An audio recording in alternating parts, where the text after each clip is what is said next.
آپ اس طرح کے اداروں کا تعاون کیا کریں۔ اگر یہ ادارے روئے زمین پر ہیں اور قرآن کریم کی تعلیم ان کے ذریعے محفوظ ہے تو پھر سمجھ لو کہ یہ کائنات بھی محفوظ ہے، اور اگر یہی محفوظ نہ رہے تو اس دنیا کی گارنٹی کوئی نہیں کہ یہ کب فنا ہو جائے اور کب اللہ تعالیٰ اسے ختم کرنے کا فیصلہ فرما دے۔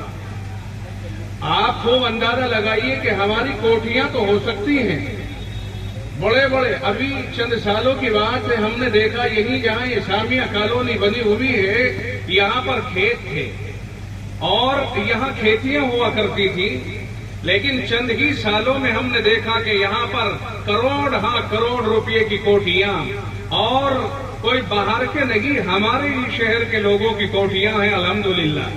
ہمیں معلوم ہو گیا کہ شہر گنجائش رکھتا ہے، بڑے بڑے مکانات ہیں، مگر میں اگر آپ سے پوچھوں کہ کیا ان مکانات میں کوئی قرآن کریم کی تعلیم کا اور اس کی تحفیظ کا اور اس کی حفاظت کا کوئی نظام ثابت کر سکتا ہے کوئی؟ آپ نفی میں جواب دیں گے اور کہیں گے نہیں، تو کروڑوں کی بلڈنگیں تو ہیں مگر آپ کی رہائش کے لیے، آپ کے آرام کے لیے، آپ کے اٹھنے اور بیٹھنے کے لیے، آپ کی بکریاں یا آپ کے پلے پالنے کے لیے یہ بھی ہو سکتا ہے۔ آج تو بہت سے لوگ لاکھوں لاکھ، میں نے سنا کہ 10 لاکھ روپے کا ایک کتا لوگ خرید کر کے لا رہے ہیں وہاں۔ مجھے کوئی تنقید نہیں کرنی ہے کسی کے اوپر، یہ سب کچھ ہو سکتا ہے، لیکن قرآن کریم کی تعلیم کا نظام وہاں نہیں ہے، اور یہی جھونپڑیاں ہیں، یہی ہلکے بڑے اور بھاری ادارے ہیں، یہی چھوٹی چھوٹی درسگاہیں ہیں، یہی آپ کے تعاون سے چلنے والے ادارے ہیں، مگر اللہ کا شکر ہے جسے اللہ قبول کرنا چاہے وہ قبول کر لیتا ہے۔ کبھی آپ کو دینے کے لیے قبول کرتا ہے، کبھی کسی کو قرآن کے تحفظ کے لیے قبول کرتا ہے، یہ اللہ کا نظام ہے۔ آپ کو دینے کے لیے قبول کیا، انہیں تحفظ کے لیے قبول کیا، آپ بھی محافظین میں سے ہیں اور یہ بھی محافظین میں سے ہیں، لیکن اگر آپ دیں گے تو قرآن کے محافظین میں سے آپ بھی ہیں، اور اگر نہیں دیں گے تو پھر قرآن کے محافظین سے نہیں سمجھا جائے گا۔ بہرحال قرآن کی اللہ حفاظت کرے گا تو کرے گا، کر رہا ہے۔ اسی نے کہا اِنَّا نَحْنُ نَزَّلْنَا الذِّكْرَ وَإِنَّا لَهُ لَحَافِظُونَ، ہم نے ہی اس ذکر یعنی قرآن کریم کو نازل کیا ہے۔ رب نے آگے کہا وَإِنَّا لَهُ لَحَافِظُونَ، اور ہم ہی اس کی حفاظت کرنے والے ہیں۔ جس نے نازل کیا ہے وہ غافل نہیں، نہ کل غافل تھا، نہ آج غافل ہے اور نہ آئندہ غافل ہوگا، اور اب کہتا ہے لا تأخذہ سنۃ ولا نوم، نہ اسے اونگ آتی ہے نہ اسے نیند آتی ہے، نہ وہ غافل ہوتا ہے، ہر چیز پر اس کی برابر نظر رہتی ہے، ہر وقت میں ہر ایک کے اوپر کوئی اپنی طاقت سے مرعوب کرنے کی کوشش نہ کرے۔ رب نے حفاظت کی گارنٹی لی ہے تو حفاظت کرنے والا طاقتور ہے، جس نے دعویٰ کیا ہے وہ اپنے وعدے کو سچا بھی کر کے دکھاتا ہے، اور یہی وجہ ہے کہ محلات میں نہیں بلکہ وہ جھونپڑیوں میں حفاظت کا کام لے لیتا ہے، ایک غریب سے کام لے لیتا ہے، ایک مزدور سے کام لے لیتا ہے، ایک رکشا چالک سے کام لے لیتا ہے، ہر اس کے یہاں نہ کوئی برادری، نہ کوئی قد و قامت کی بلندی، نہ حسن و جمال، وہ غریبی اور امیری سے نہیں، وہ جسے چاہتا ہے پسند کر لیتا ہے، اور جسے اس نے پسند کر لیا اس کے سینے میں اللہ نے اپنا کلام ڈال دیا، اور جس کے سینے میں قرآن محفوظ ہو گیا وہ رب کا محبوب ہو گیا۔ اللہ عمل کی توفیق مرحمت فرمائے۔ اگر عمل ہمارے اندر ہے تو رب کے بہت ہی زیادہ محبوب ہے۔ میرے بھائی قرآن کریم وہ چیز ہے جس کے اندر اترے گا اسے اللہ سے ضرور ملا دے گا، چونکہ قرآن اللہ کے اندر سے آیا ہے، اور جب کسی کے اندر اترے گا تو اللہ ہی سے اسے ملا دے گا۔ اس لیے ہماری ذمہ داری ہے کہ ان اداروں کو اجنبی نہ سمجھیں، ان اداروں کو اپنا بیگانہ نہ سمجھیں، بلکہ انہیں اپنا سمجھیں اور اپنے ہی ہیں۔ جب تک یہ اپنائیت ان کے ساتھ برقرار رہے گی اس وقت تک اللہ کا کلام ہمارے دلوں کے اندر بھی ہوگا، ہمارے عمل میں بھی ہوگا، ہمارے درمیان میں بھی ہوگا، اور جتنی ان سے لا تعلقی ہوگی، جتنی ان سے بیزاری ہوگی، ایک وقت آئے گا عمل سے نکلے گا، پھر وقت آئے گا کہ دل سے نکلے گا، پھر وقت آئے گا کہ دنیا دنیا کے نظام کو درہم برہم کرنے کا فیصلہ نافذ ہوگا، اور اسی کو کہاں رب کہتا ہے اذا وقعت الواقعہ، جب قیامت آئے گی، لیس لوقعتها کاذبہ، اس کے آنے میں کوئی جھوٹ نہیں ہے، آ کر رہے گی، خافضۃ الرافعہ، وہ بلند کر پست کرنے والی بھی ہوگی، بلند کرنے والی بھی ہوگی۔ آج دنیا میں جو اپنے آپ کو بلند سمجھتے ہیں اور اقتدار کی ریت کی دیوار پر بیٹھ کر اپنے آپ کو دنیا کا شہنشاہ سمجھتے ہیں، رب کہتا ہے قیامت آئے گی، خافضۃن، ایسے لوگوں کو نیچے پٹخ دے گی، رافعۃن، جنہیں آج کچھ نہیں سمجھا جاتا ہے، جنہیں دیکھ کر کے ان کے اوپر بری نگاہیں ڈالی جاتی ہیں، الزامات لگائے جاتے ہیں، رافعہ، انہیں بلند کر کے دکھائے گی، رب اپنے آپ دکھا دے گا کہ کون کتنے پانی میں تھا، فسوف تری اذا انکشف الغبار اتحت رجلک فرس ام حمار، پتا چلے گا کہ کون گدھے کے اوپر سوار تھا اور کون گھوڑے پہ سوار تھا۔ چند دنوں کی بات ہے، آنکھیں بند ہوں گی، آنکھوں سے پردہ ہٹے گا، سب کے سامنے اپنی کرتوت آ جائے گی۔ میرے پروردگار نے جس پیغمبر کو دنیا میں بھیجا، جس کے اوپر قرآن کریم نازل کیا، اس کو اتنا آسان نہیں بنایا، آسان نہیں چھوڑا ہے۔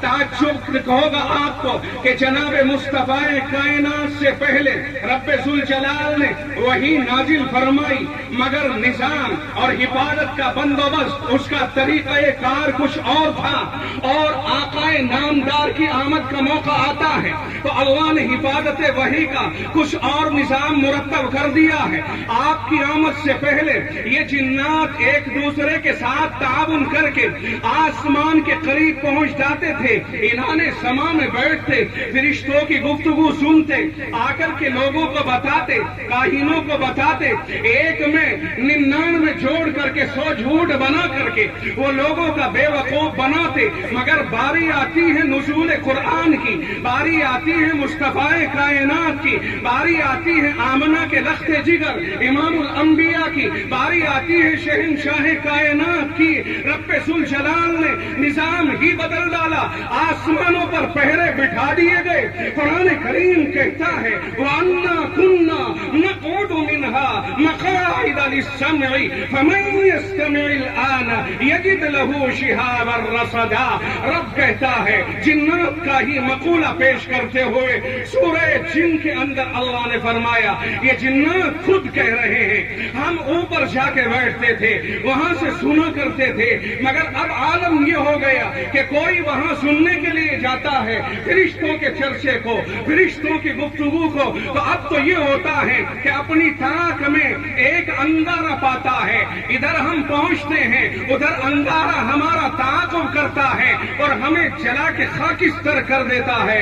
کیا وجہ ہے؟ تلاش کی جائے کیا وجہ ہے۔ جب انہوں نے تلاشی لی تو پتا چلا کہ یثرب میں، پتا چلا کہ مکے میں، پتا چلا کہ جزیرۃ العرب میں ایک پیغمبر ہے، ایک پیغمبری کا دعویٰ کرنے والا ہے جس کا نام محمد ہے، عبداللہ کا بیٹا ہے، وہ قرآن پڑھتا ہے، قرآن اس پر نازل ہوتا ہے، وہ کہتا ہے میں پیغمبر ہوں۔ انہیں قرآن کریم پڑھتے ہوئے دیکھا، جس وقت میں قرآن کریم پڑھتے دیکھا، یہیں سے فیصلہ کر کے وہ جنات کی جماعت ایمان قبول کر کے واپس لوٹ کر کے خبر دیتی ہے کہ راز کھل گیا، محمد الرسول اللہ ہے جو اس کا سبب بنے ہیں، قرآن کا نزول ہے جو اس کا سبب بنا ہے، ہم ایمان لا چکے ہیں اور ہم تمہیں کہتے ہیں کہ تم بھی اسے تسلیم کر لو تو بہتر ہوگا۔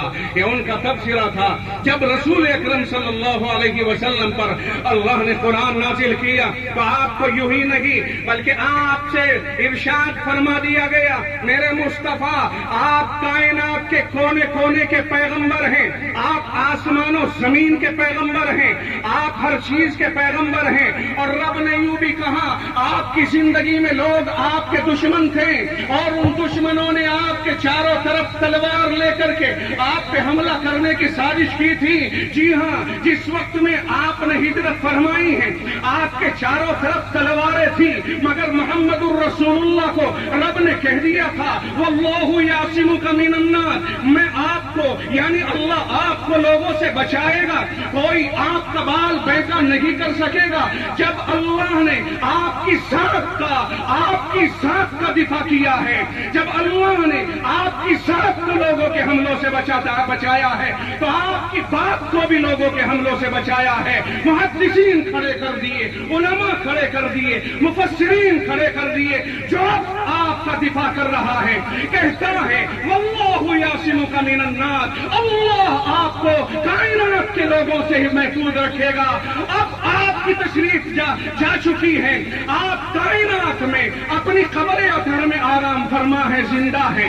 آپ روضے اقدس میں ہیں. اب کوئی کتنا ہی بھونکتا رہے آپ کی شخصیت کو بھی مجروح نہیں کر سکتا، آپ کے مشن کو بھی مجروح نہیں کر سکتا ہے. آپ کی حفاظت کی جب رب نے زندگی میں ہی گارنٹی لی ہے تو آپ کی وفات کے بعد آپ کا کوئی بال بیکا نہیں کر سکتا ہے. اور کوئی اپنی عاقبت خراب کرے تو کرتا رہے. بات سمجھ میں نہیں آئی آپ کی؟ اللہ نے آپ کے بارے میں کیا کہا ہے؟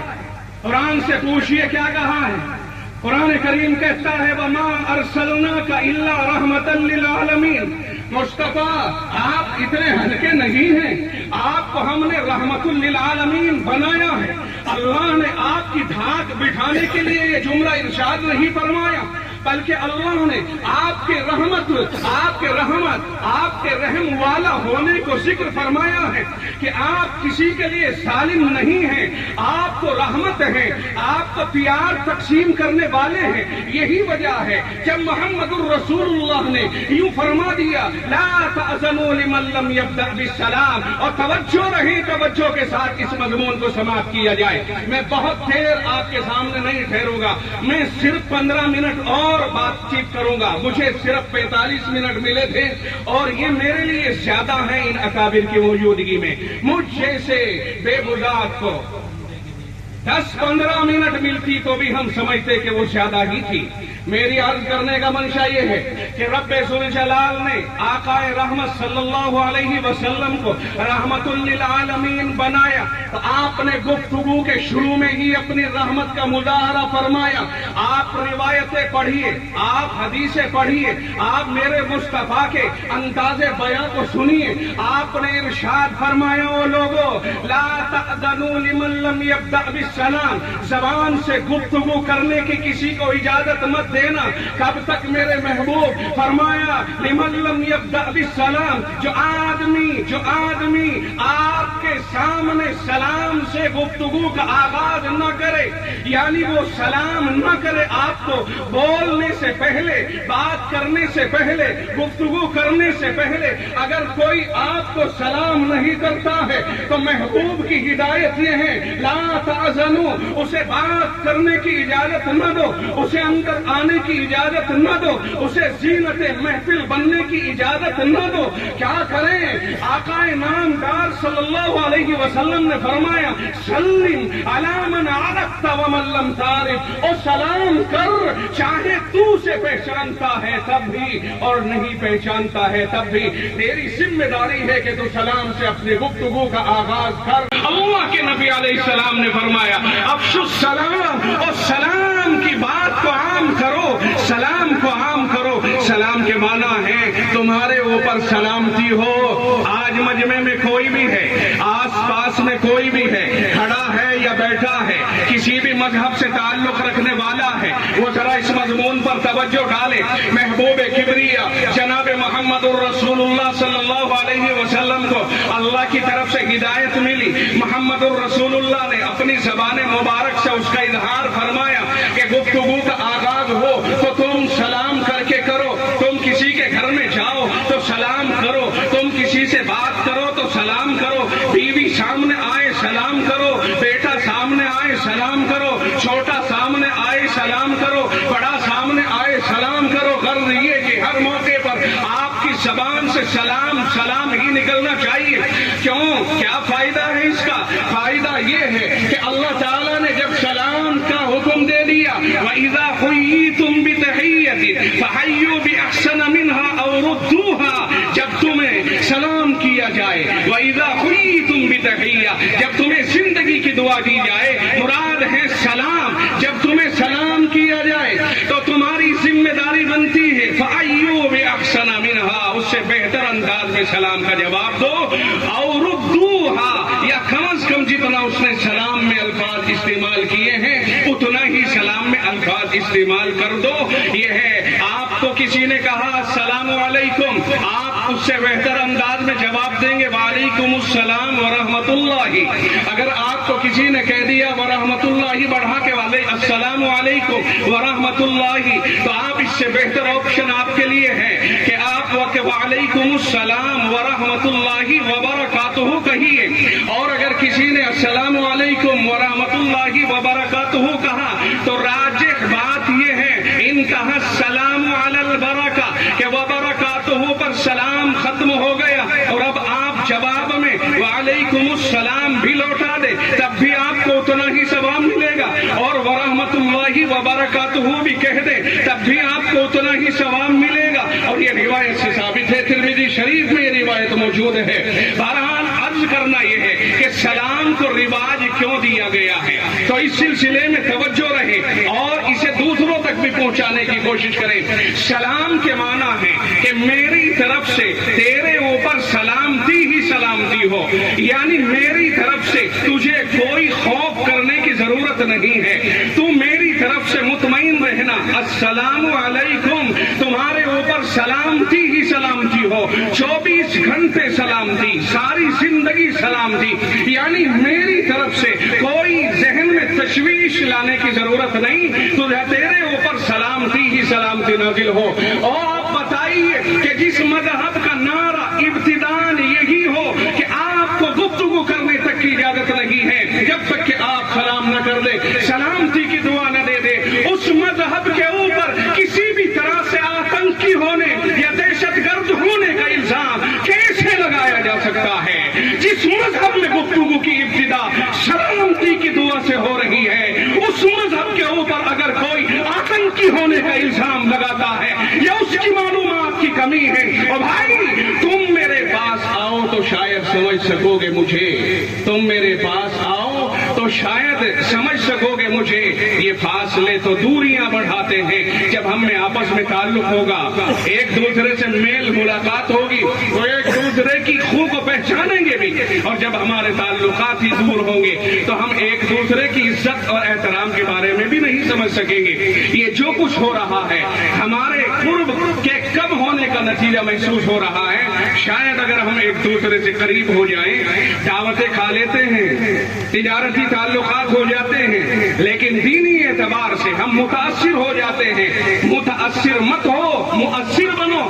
اس لیے کہ آج آپ کے سامنے رب ذوالجلال نے وہ موقع دیا ہے کہ دنیا میں کوئی کتاب قرآن کریم سے زیادہ سچی نہیں، قرآن کریم کے مقابلے پہ کوئی کتاب ٹھہرنے کے قابل نہیں، کوئی کتاب قرآن کریم سے زیادہ چیلنج اپنے اندر نہیں رکھتی ہے. ایک ایک لفظ، ایک ایک حرف، ایک ایک نقطہ قرآن کریم کا محفوظ ہے. اور کیوں نہ ہو کہ رب نے خود حفاظت کی گارنٹی لی ہے. یہ کبھی نہیں ہو سکتا ہے کہ رب گارنٹی بھی لے اور اسے غیر محفوظ بھی کر دے، اس میں کوئی غلطی بھی نکال دے. یہ کبھی نہیں ہو سکتا ہے. اگر کوئی ایسا سوچتا ہے شاید وہ اس کی سوچ کی کمی ہو سکتی ہے، مطالعے کی کمی ہو سکتی ہے. اللہ تعالیٰ نے اپنے کلام کو محفوظ رکھا ہے اور انشاءاللہ محفوظ ہی رہے گا.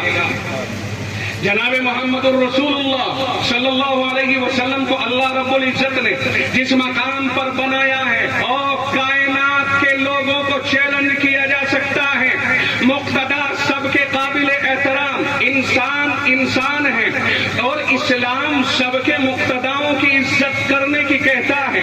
وہ کہتا ہے کہ نہ ولا تسبوا الذین يدعون من دون اللہ فیسبوا اللہ عدوا بغیر علم. قرآن کی ہدایت ہے کسی کو برا نہ کہو. اور بھائی رب کہتا ہے کسی کو برا نہ کہو. جس کا جو عقیدہ ہے وہ جانے، رب جانے. دلائل سے آپ اپنی بات کو سچا اور اچھا ثابت کریں، اس کا ہر ایک کو اختیار سنویدھان بھی دیتا ہے، مگر دلائل سے ہٹ کر اناد، طاقت اور مٹھ مردی کی بنیاد پر کوئی منوانا چاہے، نہ رب اجازت دیتا ہے اور نہ ہمارا قانون اجازت دیتا ہے، نہ کسی کو لالچ میں اور نہ کسی کو طاقت کے ساتھ منوا کر اپنا کوئی مذہب تبدیل کرنے کی کا کوئی اختیار کسی کو نہیں دیا گیا ہے۔ قرآن بھی کہتا ہے لا اکراہ فی الدین، دین میں زبردستی نہیں ہے، دین میں زبردستی نہیں ہے۔ جس رب نے کلیئر کر دیا اگر تم کسی کو زبردستی مسلمان بنا کے لے کے آؤ گے اس کا دل مطمئن نہیں ہوگا، رب اسے پسند نہیں کرتا ہے، کہتا نہ کسی کو زبردستی اسلام میں نہ داخل کیا جائے۔ اسلام کے سچے قاعدے اور قوانین صاف کے سب واضح ہیں، جس کو اچھا لگے آ جائے گا، آپ کا کام صرف پیش کرنا ہے، اچھا لگے گا اپنے آپ آ جائے گا، اپنے اعمال سے، اپنے کردار سے، اپنے انداز سے، اپنے گفتگو سے، اپنے برتاؤ سے، رہن سہن سے، ان سے آپ اسلام کی حقانیت کو ثابت کرنے کی کوشش کرو۔ جب عمل اچھا ہوگا دوسرا خود ہی سمجھدار ہے، وہ خود ہی محسوس کرے گا، لیکن اگر ہمارا عمل اچھا نہیں ہوگا تو سامنے والا خود بخود بدگمان ہو کر کے چل دے گا۔ یہ بات ہمارے ذہنوں میں رہنی چاہیے۔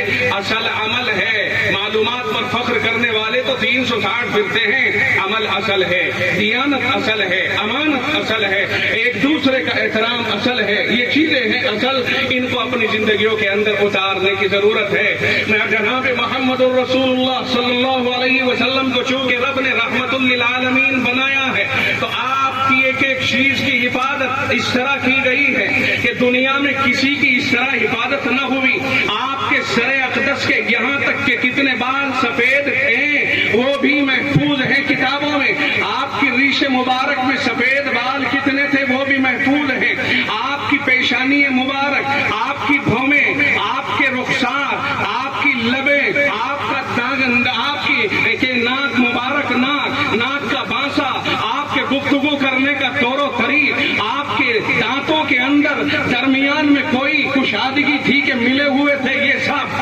آپ کی پنڈلیاں، آپ کی کلائیاں، آپ کی انگلیاں اور ہتھیلیاں، آپ کا سینہ اقدس، یہاں تک کہ ساری چیزیں کتابوں میں محفوظ کر لی ہے امت نے، اور جس پیغمبر کی ہر اداؤں کو محفوظ کر لیا گیا ہے اس سے کس قدر عقیدت اور محبت ہوگی اور ہونی بھی چاہیے۔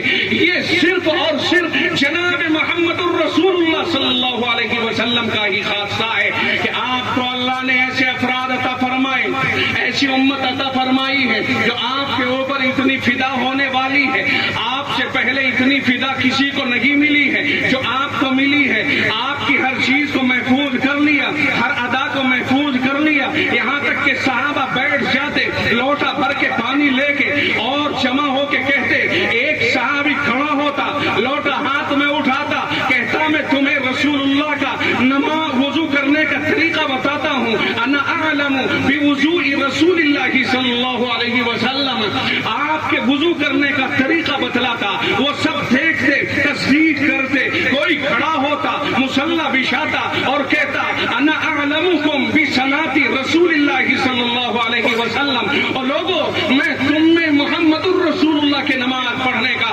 بہترین طریقہ جانتا ہوں، آپ کے طریقے کو میں سب سے زیادہ جانتا ہوں، پھر وہ نماز پڑھ کے دکھاتا، لوگ اس کی تصدیق کرتے۔ یہ تھا صحابہ کے اندر عجیب و غریب انداز، عمل میں ایک دوسرے سے آگے بڑھنے کی فکر ہوتی تھی۔ صحابہ کی زندگی اس کے اوپر کٹی ہے اور صحابہ کا یہ ساری زندگی معمول رہا ہے، آقا سے محبت، آقا سے تعلق، آپ کی ذات سے، آپ کی بات سے، آپ کے انداز سے، آپ کی ایک ایک ادا سے صحابہ کو اور اس امت کو پورا والہانہ تعلق ہے، اور یہی وجہ ہے کہ آج دنیا میں کوئی ایسی امت نہیں ملے گی کہ جو اپنے مقتدا کے بارے میں اس قدر حساس ہو جتنی محمد الرسول اللہ صلی اللہ علیہ وسلم کے بارے میں یہ امت ہے۔ اس امت کا خاصہ ہی یہی ہے کہ یہ عشق رسول اپنے اندر رکھتی ہے۔ ٹھیک ہے اگر ایک آدمی داڑھی نہیں رکھتا، ایک آدمی عمل کے اعتبار سے کمزور ہے، مگر اندر عشق رسول اس کے اندر بھی جوالا مکھی کی طرح سے ہوتا ہے، وقت آتا ہے، اظہار ہوتا ہے،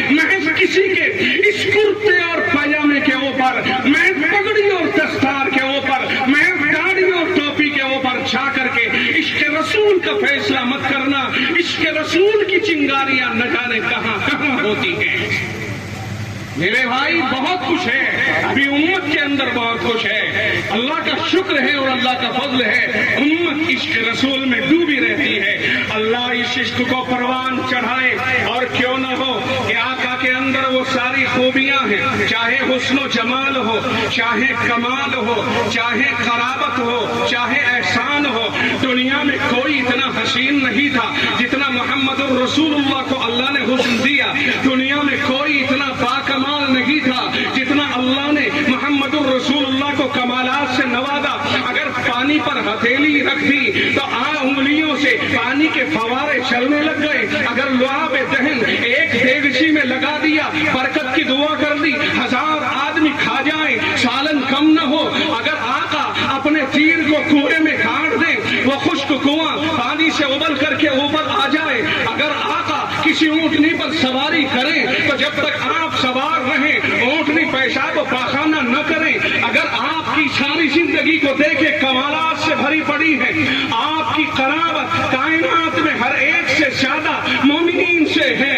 اللہ خود کہتا ہے النبی اولا بالمؤمنین، اللہ تعالیٰ خود کہتا ہے پیغمبر مومنین کے زیادہ قریب ہے، بہت زیادہ قریب ہے، اور اتنا قریب ہے کہ ہماری شہ رگ سے بھی زیادہ قریب ہے۔ احسان، جہاں تک احسان کا تعلق ہے، اگر آپ قبر میں جب تک یہ نہیں کہہ دو گے کہ آقا نامدار کے سامنے سے پردے ہٹا کر آپ کو سامنے آپ کو لا کر فرشتہ پوچھتا ہے جانتے ہو یہ شخصیت کون ہے، جب تک یہ نہیں کہے گا جانتا ہوں میرے محبوب ہیں جن کے لیے دنیا میں تڑپتا اور ترستا رہا، وہی شخصیت ہے، یہ تو محمد الرسول اللہ ہے، جب تک یہ نہیں کہے گا اس وقت تک آدمی کی بخشش نہیں ہو سکے گی۔ جو یہ نہیں جانے گا آپ کا احسان یہ ہے، آپ آگے بڑھیں گے، قیامت کا دن ہوگا، میدان حشر ہوگا، آقا اللہ کا غصہ بہت ہوگا، اور لوگ اپنے اعمال کے اعتبار سے پسینوں میں ڈوبے ہوئے ہوں گے۔ اللہ کے نبی صلی اللہ علیہ وسلم کی سفارش ہوگی، آقا سجدہ کریں گے دنیا کے 7 دنوں کے برابر۔ رب ذوالجلال وہ وقت گزرنے کے بعد کہے گا یا محمد ارفع رأسک سل تعطی واشفع تشفع، آپ کو اختیار ملے گا، آپ سر اٹھائیں گے اور اپنے امت کے لیے دعا مانگیں گے، اور بھائی حساب شروع ہوگا، آپ کے ہاتھ میں جنت کی چابی ہوگی، ساری کائنات کے انسان ماں پیغمبران آپ کے پیچھے ہوں گے، جنت کا دروازہ آپ کے لیے کھلے گا، آپ جسے پہلے داخل ہونے کو کہیں گے آپ وہی پہلے داخل ہوگا۔ معلوم ہوا اللہ نے آپ کو اتنا بلند مقام بنایا ہے، وما ارسلناک الا رحمۃ للعالمین، کائنات کے لیے رحمت بنایا ہے۔ آپ کی رحمت یعنی آپ کی تعلیم اگر یہاں موجود ہے، آپ کا اسوہ، آپ کی سنتیں، آپ کا طور و طریق، آپ کا کردار اگر دنیا میں موجود ہے تو یہ دنیا رہے گی، ورنہ دنیا فنا ہو جائے گی۔ آپ رحمت للعالمین ہیں، آپ کائنات میں ساری کائنات کے لیے رہبر ہیں، آپ کے بعد کوئی پیغمبر نہیں آئے گا۔ اللہ نے پیغمبری کو ختم کر دیا اور علماء امت پر بھروسہ کر کے پیغمبری کو روک دیا۔ اب آپ کے بعد کوئی پیغمبر نہیں، یہی علماء امت کی قیادت کرتے رہیں گے۔ آج تو ذرا سی سیاست جانتا ہو، ذرا سی کوئی چیز جانتا ہو، لوگ سمجھتے ہیں ہم بہت آگے ہیں۔ قرب قیامت میں ایسا ہوگا کہ جو لوگ نیچے والے ہوں گے وہ اوپر چلے جائیں گے۔ اس وقت میں جبریل امین آقا کے پاس تشریف لائیں اور اس طرح آئیں کہ جیسے کہ کوئی یہیں سے اٹھ کر کے صاف ستھرا آیا ہو مگر کوئی جانتا نہ پہچانتا۔ حدیث جبریل مشہور ہے، وہاں علامات قیامت کے بارے میں تذکرہ ہے، تفصیل کے ساتھ میں موقع نہیں ہے۔ اس وقت میں اللہ کے نبی علیہ الصلوۃ والسلام نے خود ارشاد فرمایا تھا کہ ایسے لوگ جو بالکل گرے پڑے ہوں گے، وہ مفہوم میں آپ کے الفاظ کا بیان کر رہا ہوں، جو گرے پڑے کم تر لوگ، کمزور طبقے کے لوگ، وہ بہت اوپر نکل جائیں گے اور بڑی بڑی عمارتیں بنا کے فخر و مباحات کریں گے، عہدے بڑے بڑے حاصل کریں گے، بڑے بڑے مناصب حاصل کریں گے۔ سمجھ لینا قیامت آ رہی ہے، بہت ساری علامتیں ہیں جو آپ نے بیان فرمائی ہیں۔ اور بھائی جو علامات قیامت ہیں اس وقت میں علماء کی ناقدری کی جائے گی اور علماء کو پیچھے کر دیا جائے گا، ہلکے میں لیا جائے گا۔ کیا خیال ہے آخر میں یہ بات اپنے اساتذہ کے درمیان ذمہ داری کے ساتھ کہہ کر کے اٹھ رہا ہوں، غلطی ہوگی اصلاح ہو جائے گی، مجھے کہہ دینا چاہیے جس رب ذوالجلال نے جناب محمد الرسول اللہ پر نبوت کو روک دیا، اگر وہ چاہتا تو نبوت کو جاری رکھتا، مگر روک دیا، پھر کیا ہوگا؟ اس امت کی کیسے رہبری ہوگی؟ تو اللہ نے نبوت کو روک کر کے علماء کا سلسلہ جاری فرما دیا ہے۔